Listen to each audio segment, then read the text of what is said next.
अस्सलामुअलैकुम and welcome to ease learning. आज हम ऑक्सफोर्ड प्रोग्रेसिव इंग्लिश बुक 7 का यूनिट नंबर 9 करेंगे अदर वर्ड्स।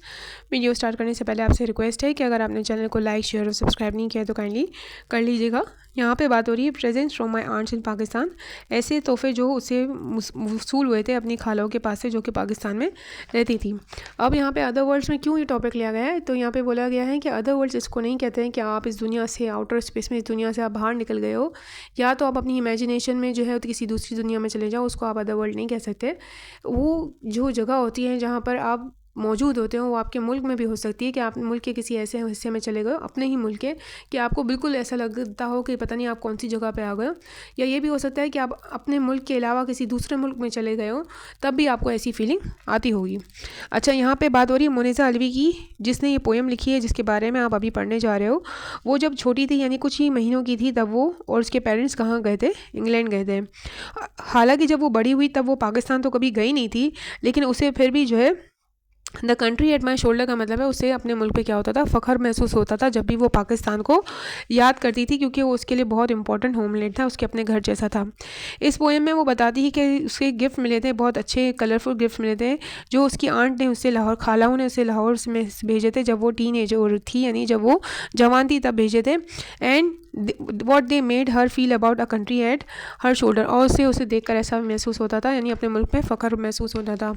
अच्छा, वर्स नंबर 1 में बात हो रही है, दे सेंड मी अ शलवार कमीज़, उन्होंने मुझे शलवार कमीज़ भेजा था जो कि पीकॉक ब्लू कलर का था, और दूसरा ऐसा था कि जैसे ऑरेंज खुला हुआ हो, जब खुलता है तो जो उसमें चमक होती है ऐसा चमकीला लग रहा था। और स्लीपर्स ऐसे थे कि उसके जो पॉइंट्स थे, जो आगे की पॉइंटिंग थी वो कर्लिंग थी और वो गोल्ड और ब्लैक कलर के थे। अच्छा, जो चूड़ियाँ थी वो क्या थी, कैंडी स्ट्रिप थी, यानी कलरफुल थी, ठीक है। और स्नैप जब पहना उसने तो वो टूटी और उसकी स्किन से क्या निकला, हल्का सा कट लगा जिसमें से ब्लड निकलने लगा। जिस तरह से स्कूल होते हैं पाकिस्तान में, उनमें फ़ैशन चेंज होते रहते हैं। जैसे शलवार के बॉटम्स कभी जो है वो चौड़े होते हैं, कभी स्टिफ होते हैं और फिर आहिस्ता आहिस्ता पतले हो जाते हैं। Aunts choose an apple green sari, मेरी आंट ने मेरे लिए एप्पल ग्रीन कलर की साड़ी चूज़ की जिसका बॉर्डर जो था, जिसका किनारा जो था वो सिल्वर कलर का था, मेरी टीन एज के लिए जब मैं जवान हुई तब उन्होंने भेजे थे। अच्छा, वर्स नंबर 2 में बात हो रही है, I tried each satin silken top, मैंने हर साटिन का सिल्कन टॉप, ये कपड़े का जो नेम है कि किस तरह का कपड़ा था, वो साटिन सिल्कन का टॉप बना हुआ था, ठीक है। Was alien in the sitting room, और उसे पहन के मुझे ऐसा लग रहा था कि जैसे मैं कोई अजीब सी मखलूक हूँ अपने ही कमरे में जहाँ मैं बैठी हूँ, उसे बहुत ऑड फील हो रहा था। I could never be as lovely as those cloth, मैं इतनी प्यारी नहीं हूँ जितने के चमकीले कपड़े। I long for denim and corduroy, अच्छा उसे जो है क्या पहनने की आदत थी, कौन से ब्रांड पहनने की आदत थी, ये कपड़े के नाम है, ब्रांड नेम है डेनम और कॉर्डोरॉय, उसे इस तरह के कपड़े पहनने की आदत थी, इन ब्रांड्स के कपड़े वो पहनती थी।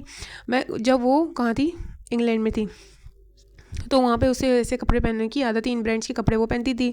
और अब इसने ये साटन की सिल्किन साड़ी के टॉप वगैरह पहने थे तो उसको ऐसा लग रहा था जैसे वो उसकी बॉडी के साथ बिल्कुल क्लंग यानी चिपक गए हों, और ऐसा लग रहा था उसे जैसे उसकी बॉडी में आग लग गई हो।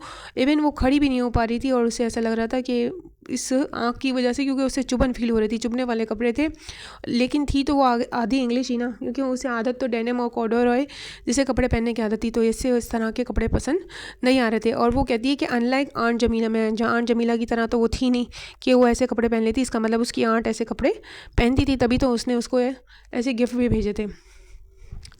वर्स नंबर 3 में बात हो रही है, I wanted my parents camel skin lamp, मुझे मेरे पेरेंट्स से मैंने ली थी, मुझे चाहिए थी कैमल स्किन लैम्प, यानी एक लैम्प थी जिसमें लाइट जलती थी और लाइट की जो ऊपर की कवरिंग थी वो कैमल की स्किन से बनी हुई थी।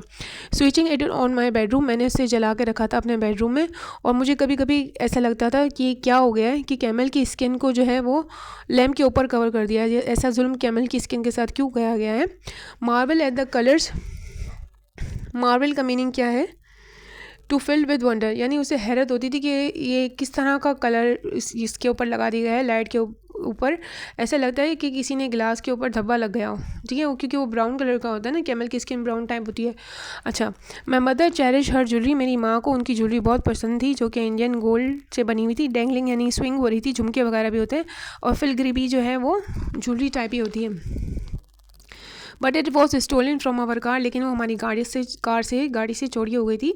The presents were radiant in my wardrobe, और ये जो प्रेजेंट्स है, जो तोहफे थे, वो मेरी अलमारी में जो है रेडियंट यानी बिल्कुल चमकीले भड़कीले तरीके से दिख रहे थे। माई आंट्स रिक्वेस्टेड कार्डिगान्स, मेरी आंट ने जो है वो हमसे कहा था कि कार्डिगान्स मंगवाए थे। कहाँ से मंगवाए थे? From marks and Spencer's. Marks and Spencer जो है वो क्या डिपार्टमेंटल स्टोर है यूके के अंदर, उसकी बहुत सारी ब्रांचेज़ हैं, तो वहाँ से उन्होंने मंगाए थे। और कार्डिगान्स जो है वो स्वेटर से होते हैं बेसिकली, ठीक है। अच्छा, वर्स नंबर 4 में ये एक ब्रांड है वहाँ का, ठीक है। अच्छा, वर्स नंबर 4 में बात हो रही है।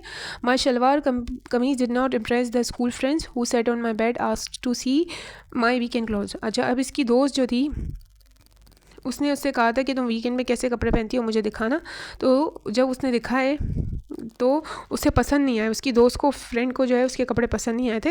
लेकिन उसको जो है जो कपड़े शलवार कमीज़ उसने पहने थे वीकेंड में जो पहनती थी, उसमें जो मिरर वर्क हुआ था उसे बहुत पसंद आता था, और वो उसमें अपनी झलक दिखती थी। अक्सर होता है ना, छोटे छोटे कांच लगे होते हैं कपड़ों के अंदर, तो अपनी तस्वीर देखने की इंसान कोशिश करता है।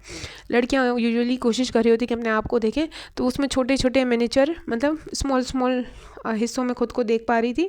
अच्छा, गिलास के सर्कल्स बने हुए थे, और उसे फिर किसकी याद आ रही थी? अभी वो याद करती है कि how the 3 of us sail to England, कि किस तरह हम इंग्लैंड पहुँचे थे। ये स्टोरी भी इसको किसी ने बताई होगी क्योंकि वो तो बहुत छोटी थी, कि ठीक है। अब वो बता रही है उस वक्त जो है वो बहुत गर्मी थी, और जो है मैं चिल्ला रही थी। छोटा बच्चा होता है वो गर्मी की तपिश से तो वैसे भी रोता रहता है। और कहती है मैं खामोश तब हुई जब मैं अपने झूले में पहुँची, जो कि मेरी इंग्लिश दादी की डाइनिंग रूम में पड़ा हुआ था, और वहाँ पर मैं अकेली थी और किससे टेन बोर्ड से खेल रही थी। एक तरह का टॉय होगा जिससे वो खेल रही थी। ये सारी बातें उसको ऑब्वियसली किसी ने बताई होंगी, हो सकता है उसकी मदर ने बताई हूँ। अच्छा, 5th वर्स में बात हो रही है। आई फ्रॉम 50s फोटोग्राफ, मेरे पास तस्वीर थी मेरी बर्थ प्लेस की, जिसमें जो है ना 50s की फ़ोटोग्राफ थी, यानी 1950s की फ़ोटोग्राफ्स उसके पास थी। When I was older there was a, जब मैं बड़ी हुई तो मैंने न्यूज़ में सुना क्या, और मेरा हाथ दिल धड़कता था कि वहाँ पर लड़ाई झगड़े हो रहे हैं जो ज़मीन के ऊपर हो जाते हैं। अच्छा, अब यहाँ से जो है वो उसकी इमेजिनेशन स्टार्ट होती है। वो अपने आप को ऐसा फील करती है कि जैसे वो लाहौर में हो, ठीक है। यहाँ से वो सोच रही है कि वो लाहौर में है, ठीक है। समटाइम्स आई सो लाहौर, बाज़ औक़ात मैं ऐसा सोचती हूँ कि मैं लाहौर में हूँ, और मेरी आंट जो है वह जो है ऐसे शेडेड कमरों में है, ठीक है। और स्क्रीन फ्रॉम मेल विजिटर्स, और वहाँ पर जो है कौन आ रहा है, ऐसा फील हो रहा है मुझे कि वहाँ पे कोई आदमी लोग वहाँ पे आ जा रहे हैं, जो कि तोहफ़ों को ठीक कर रहे हैं, और जो है टिशू में कुछ रैप कर रहे हैं, उन तोहफ़ों को टिशू में भी रैप कर रहे हैं। और देयर वर बेगर्स, और मुझे ऐसा लग रहा है कि वहाँ जो है बेगर्स की आवाज़ आ रही है, और लड़कियाँ जो है सफाइयाँ कर रही हैं। And I was there of no fix nationality, और मुझे ऐसा लगता है मैं वहाँ मौजूद हूँ, हालांकि मेरी कोई अहमियत नहीं है, मेरी कोई नेशनलिटी नहीं है, फिक्स नेशनलिटी नहीं है। और जो है मैं खिड़की से फ्रेटवर्क यानी लकड़ी से बनी हुई खिड़की से मैं किसको देख रही हूँ? शालीमार गार्डन को देख रही हूँ। होप आपको अच्छे से समझ आया होगा। अगर आपको वीडियो अच्छी लगती है तो कहीं लाइक करिए, शेयर करें और सब्सक्राइब करना मत भूलिएगा। ओके, अल्लाह हाफ़िज़।